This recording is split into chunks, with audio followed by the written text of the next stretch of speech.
Guwahati test के पहले दिन कप्तान ऋषभ पंत के मास्टर स्ट्रोक ने टीम इंडिया की वापसी करा दी। इस दौरान कुलदीप यादव ने शानदार बॉलिंग करते हुए सबसे ज्यादा 3 विकेट झटके। वहीं जसप्रीत बुमराह, रविंद्र जडेजा और मोहम्मद सिराज को एक सफलता मिली। पहले दिन स्टंप्स तक साउथ अफ्रीका ने 6 विकेट्स पर 247 रन बना लिए थे। सेनुरन मुत्तुस्वामी 25 और काइल वरे ने 1 रन बनाकर क्रीज पर मौजूद हैं। दरअसल टीम इंडिया को पहले दिन शुरुआती 2 सेशन में सिर्फ एक सफलता मिली थी। 2 सेशन के बाद साउथ अफ्रीका ने 2 विकेट पर 156 रन बना लिए थे। कप्तान टेम्बा बाउमा 36 और ट्रिस्टन स्टम्प्स 32 रन बनाकर क्रीज पर मौजूद थे। दोनों बैटर सेट हो चुके थे, तभी कप्तान पंत ने तीसरे सेशन की शुरुआत में एक मास्टर स्ट्रोक चला। उन्होंने बाउंड्री सेविंग के लिए लगा रखे लॉन्ग ऑन और लेग स्क्वायर के फील्डर्स को सर्कल में बुला लिया। मंशा साफ थी, अब इजी सिंगल नहीं देना है। उनका ये दांव काम कर गया। पंत का ये अटैकिंग माइंडसेट बाउमा के लिए परेशानी का सबब बन गया। वो आसानी से सिंगल लेकर स्ट्राइक बदल दे रहे थे, लेकिन अब उन्हें सिंगल के लिए मशक्कत करनी पड़ी। नतीजा, जडेजा की बॉल पर वो मिड ऑफ को क्लियर करने की कोशिश में शॉट खेल बैठे।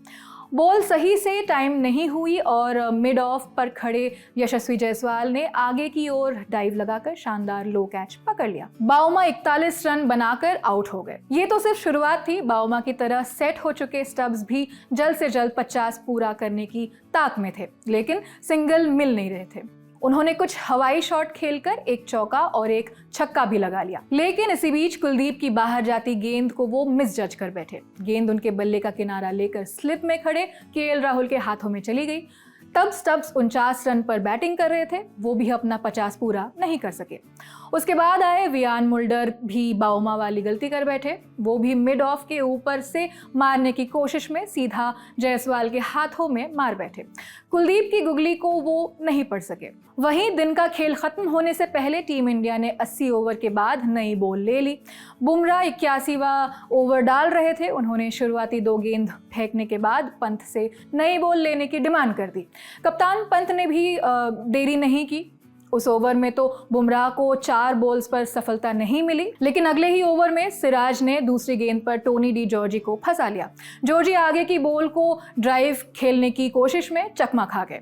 गेंद नहीं होने के कारण थोड़ी ज्यादा स्विंग हुई और उनके बल्ले का किनारा लेकर पंत के दस्तानों में समा गई। सिराज अपना ओवर भी पूरा नहीं कर सके, क्योंकि बैड लाइट के कारण अंपायर ने स्टंप्स की घोषणा कर दी। गुवाहाटी का बरसापारा स्टेडियम पहली बार किसी टेस्ट मैच की मेजबानी कर रहा है, लेकिन पहले ही दिन यहां इतिहास बन गया। टेस्ट क्रिकेट के 147 सालों के इतिहास में पहली बार यहां लंच से पहले ही टी ब्रेक लिया गया। यहां के क्लाइमेट और सूर्यास्त यानी सनसेट के समय को ध्यान में रख के ये फैसला लिया गया है। यानी पहले सेशन के बाद यहां टी ब्रेक हुआ और दूसरे सेशन के बाद लंच ब्रेक। इस ऐतिहासिक टेस्ट में पहली बार कप्तान शुभमन गिल की गैर मौजूदगी में टीम की कमान ऋषभ पंत के हाथों में थी। हालांकि वो भी अनलकी ही रहे। गिल की तरह वो भी बाउमा से टॉस हार गए। गुवाहाटी के पिच को देखकर यही लग रहा है कि यहां बैटर्स को थोड़ी मदद है। ऐसे में टीम इंडिया अब दूसरे दिन पहले सेशन में साउथ अफ्रीका को जल्द से जल्द समेटकर एक बड़ी बढ़त बनाना चाहेगी। पिच में जिस तरह स्पिनर्स को थोड़ी बहुत मदद मिल रही है, उसे देखकर यही लग रहा है कि तीसरे दिन के बाद से स्पिनर्स यहां बहुत कारगर होने वाले हैं।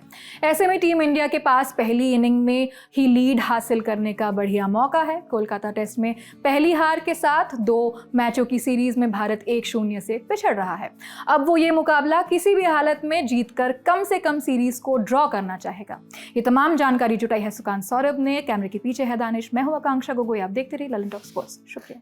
आ गए हैं साल के वो 3 दिन जब हमारे और आपके बीच का पर्दा खत्म हो जाता है। हम और आप आमने सामने मिलते हैं, बोलते हैं, बैठते हैं, बतियाते हैं, सवाल पूछते हैं, तस्वीरें खींचते हैं, और अगर आप घर से कुछ स्वादिष्ट खाना बना लाएं तो साथ में 2 निवाले भी निगलते हैं। ये है ललन टॉप अड्डा।